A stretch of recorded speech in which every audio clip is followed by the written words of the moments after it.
Ho'oponopono este arta străveche hawaiană de a rezolva problemele.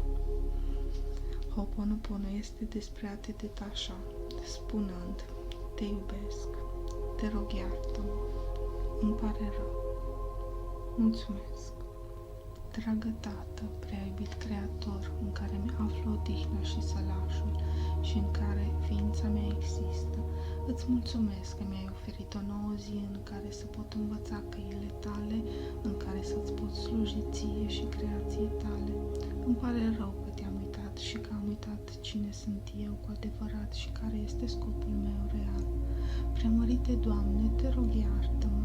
Te iubesc și îți mulțumesc pentru iubirea ta necondiționată. Ție care îți reamintești că sunt creat după chipul și asemănarea ta, o magnifică ființă spirituală, o splendidă ființă de lumină. Și chiar și așa eu te-am uitat și mi-am uitat menirea de atâtea ori înaintea ta.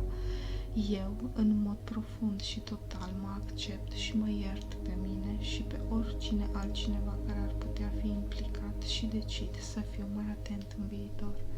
Sinea meu, cel mai înalt, tu ești conexiunea mea cu divinitatea, tu ești sursa întregii inspirații, tu ești partea din mine care se lăjluiește alături de Creator, tu ești mesagerul care mi-aduce gândurile de iubire ale lui Dumnezeu, compasiunea și înțelegerea. Tu ești călăuza mea interioară care ascultă rugăciunile mele și le înalță în dimensiunile cerești. Îmi pare rău dacă de-a lungul timpului, dragul meu sine superior, felul în care m-am purtat a pus obstacole în calea ta. Te rog iartă-mă, te iubesc și îți mulțumesc pentru tot ceea ce faci, pentru ca eu să pot experimenta o viață plină de abundență, iubire și sănătate. Și chiar și așa, comportamentul meu și gândurile mele nu sunt întotdeauna în concordanță cu planul tău. Dragul meu sine superior, cu profunzime și în totalitate, mă iubesc, mă accept și mă iert pe mine și pe oricine altcineva care este implicat. Draga mea minte, tu ești parte din mine care îmi dă posibilitatea să comunic cu lumea din afară. Dragul meu sine superior, îmi pare rău că am acceptat gânduri negative din conștiința mea fără să mă opun. Te rog iartă-mă, te iubesc și îți mulțumesc. Acum decid să fiu mai atent, dragul meu sine superior, la calitatea gândurilor mele pentru a pătrunde în dimensiunea ta. Decid acum să văd și să spun bun venit gândurilor de iubire, curaj, speranță, sârguință, protecție și compasiune. Îți mulțumesc pentru că purifici și anulezi toate gândurile negative îndreptate asupra mea și a altora. Și chiar și așa am permis uneori ca gândurile negative să intre în mintea mea. Dragul meu sine superior, cu profunzime și în totalitate mă iubesc, mă accept și mă iert pe mine și pe oricine altcineva care a contribuit la aceasta. Dragi amintiri, voi sunteți vocea negativă a ego-ului meu, sursa tuturor dificultăților pe care le experimentez în viața mea. Îmi pare rău că sunteți încă acolo. Știu că eu nu pot să vă fac să tăceți sau să vă scot afară, pentru că dacă aș fi putut, aș fi făcut acest lucru deja cu dragă inimă. Dar și așa, voi sunteți încă acolo, aducând suferință în viața mea.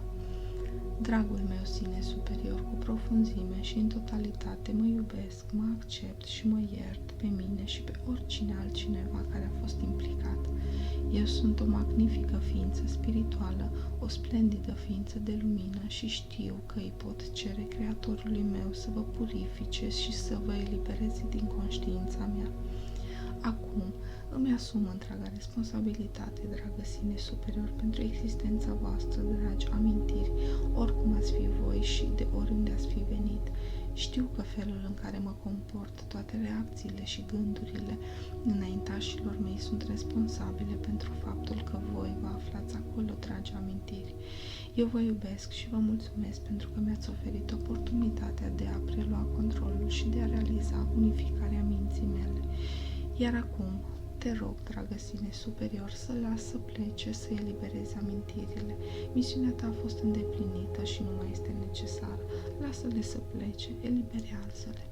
Iar acum îl rog pe Tatăl meu Ceresc ca Tu, dragă Sine Superior, să purifici toate aceste amintiri și să anulezi toate efectele negative din timp și din spațiu. Și chiar și așa știu că sunt responsabil pentru amintirile mele.